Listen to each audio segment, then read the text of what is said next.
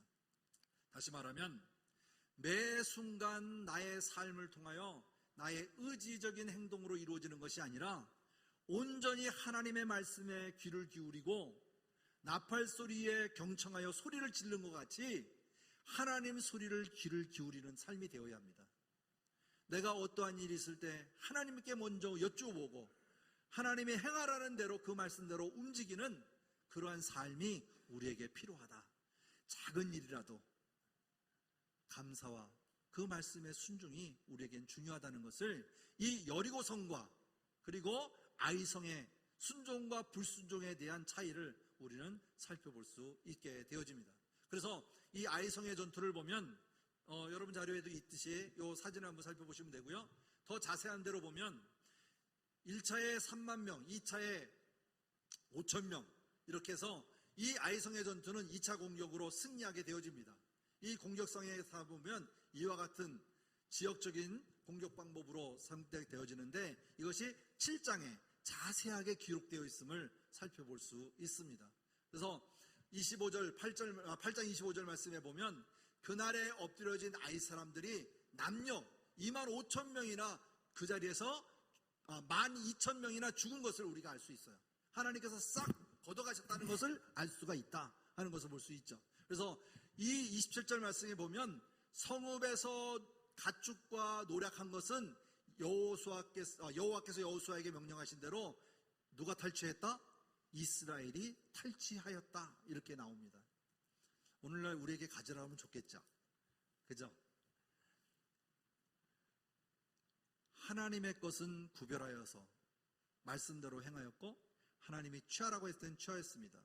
바로 이러한 전쟁에서 얻어지는 은금과 이런 옷 같은 것들을 여호와의 곳간에 둠으로써 나중에 예루살렘 성전에 건축하는 데에 쓰여지게 되는 것을 볼 수가 있습니다.